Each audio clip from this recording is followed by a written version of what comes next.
I mean, breaking news! Everybody in the NHL is making trades except us. Well, friends, that's where we find ourselves right now. Obviously, the frustration mounting minute by minute for us Oilers fans as Ken Holland continues to sit on his hands and be patient. And let me tell you, it is absolutely frustration city day by day here. I feel like I'm just going in circles more or less. And obviously today, you see the Vegas Golden Knights make the trade with the Arizona Coyotes to load up. And I think, realistically speaking, it does come down to a two-horse race in the West, maybe Colorado involved as well, in terms of who is going to acquire the big guys that are on the market. Before we get there, friends, this is Dolynny TV. Oh yeah, we are only days, it seems now. What, less than 10 days away? Yeah, I guess we'd be less than 10 days away from the NHL trade deadline on March 3rd. Oh, by the way, that's also the night that Old Dominion's in Calgary. If you've got other plans, my friends, I salute you. But before we get there, friends, and of course we get really off and running with today's video, I've rambled on long enough. I had to make a scene of it because I think the expectation today would be that the Oilers would do something other than instead letting Colorado, Vegas, everybody else. I think even Chicago and Ottawa made a trade while I was driving. So, hey, we'll talk about that in a moment. But if you're new to the channel, please consider hitting that subscribe button here on the channel today. I would be greatly appreciated if you'd stick around. Obviously, like I said, I'm advertising trade deadline coverage. I'd love to have you aboard for the rest of it here. So, what do we know? I think this is, for the first time all season, really more of a scoreboard watching video than I think I normally do, to be honest with you, because it has been a big day across the NHL today. And as you see, right, everything just kind of folding. Oh, let me go over to Cap Friendly because that's where we're going to get our best breakdown of what Ken Holland hasn't done today and what other NHL teams have done today. So, yesterday, or a couple of days ago, the Ottawa Senators cleaned out a bit of cap space. Tyler Mott down to the New York Rangers in exchange for Julien Gauthier and a 7th round pick in 2023.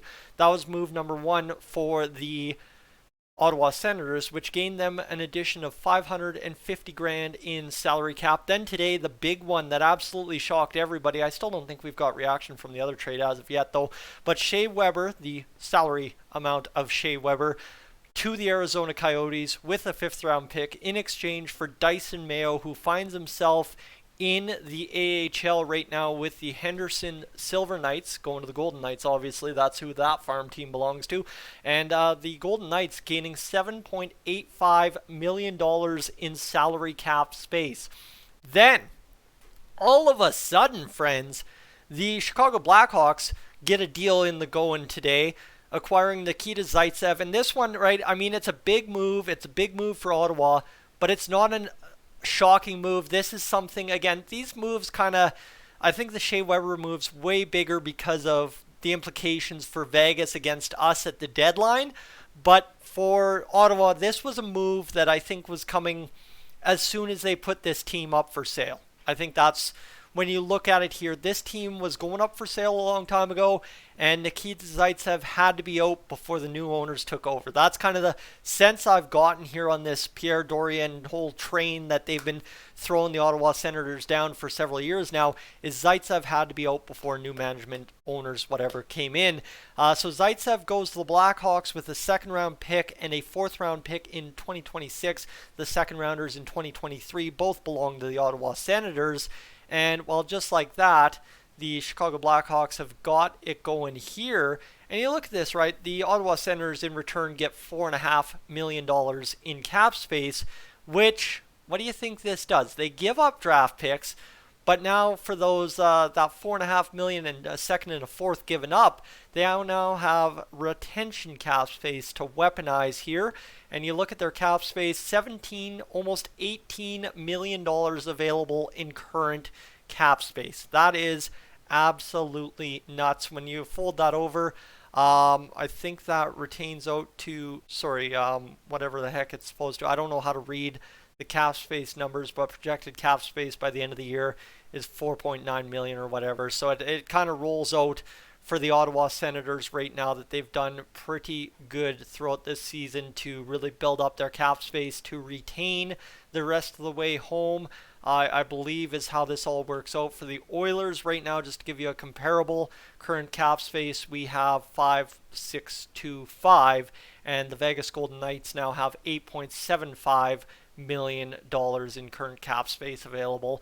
So again, it's kind of messy here how this all works for the NHL teams in the LTIR, but Ottawa has just absolutely loaded up and been able to weaponize. But now another chance here too, and this is where we kind of hone back, right? That's your recap on what's happened here today across Oilers land that doesn't pertain to the Oilers. Again, though, now we go to Erik Karlsson, which, oh yeah, I know everybody was just waiting to hear me talk about Erik Karlsson today, is for the Oilers, it is one of those kind of things where now another player's entered the game, right? We knew when we first kicked tires on Erik Karlsson a couple of weeks ago that the Ottawa Senators had poked around a potential reunion with their former captain. It was just kind of a one-liner in an article that we were reading that pertained to the Oilers trading for Erik Karlsson, but it was in there, right? We remember. I remember mentioning that to you. However, now the Ottawa Senators could very well take a run at Erik Karlsson. Plus, yeah, don't kid yourself, still weaponize their cap space in terms of generating draft picks via cap retention. So, right, this is where it gets interesting for the Oilers today, and this is really the not so great news across the NHL is what this video should actually be called, because I have just told you 3 big things that have happened across the NHL in terms of the dynamics today. And what does that all result in is the climate has just gotten that much worse for Ken Holland to make a trade, because I believe too, if we go over to the Colorado Avalanche Twitter account and we go here, just let me find out what I need to find out. I'm pretty sure it's here. Avalanche, I think it's Erik Johnson is what I heard. Hold on, I think I saw it somewhere this morning. Not really sure. I don't know. I'm sure I saw something about the Colorado Avalanche, but I guess maybe I didn't. Maybe I'm making something up. Never mind. I'm losing my brains, but you get where I'm going. Is everybody's loading up here right now, and maybe we should take a scroll through that cap-friendly chart just one more time to see if I'm missing something when we come on down the way. Colorado Avalanche currently with $7.96 million in cap space. I was right. They do have somebody out there that they can weaponize to obviously make that salary cap difference up. So that's where the Colorado Avalanche sit right now, is everybody's got cap space except for the Oilers. In terms of guys without cap space, it's the Tampa Bay Lightning, it's the Edmonton Oilers, and that is really it. Oh, I guess the Boston Bruins as well. They got $1 million in LTIR money left, but other than that, everyone, I guess too, the Philadelphia Flyers, but they're whatever, they ain't doing nothing. Florida Panthers, kind of same thing. So there's a lot of the other top teams have the ability to be right up there against the cap ceiling, and unfortunately we do not unless we move dollar in, dollar out. So it's a big news day across the NHL. Let me tell you, I'm excited because this trade deadline, if the Oilers are going to wait to make the last move, it could be a good one. I mean, right, is we still have a lot of big names out there, and if Erik Karlsson wants to come right down to the deadline on March 3rd, don't mind me at all for a little bit of drama. But right now, it's just, we're getting into it. We're getting into it. You can see I'm jacked up because this is the time of the year where, guess what? Everything we've talked about for the past few weeks is about to pay off, and it is so dang exciting because we're almost through this. And guess what? Then it's playoff push, then it's playoffs, then it's do this all over again next year. But you get where I'm going. I'm very excited, and obviously seeing other teams make big trades. Please, Ken, please get something going here soon. And obviously, despite some worst-case scenarios today, the Oilers still primed to potentially do something in case Vegas and Colorado fail to do something themselves. Friends, I'm Tyson. This is Dolynny TV. Thank you so much for tuning in this evening. I am up on out of here.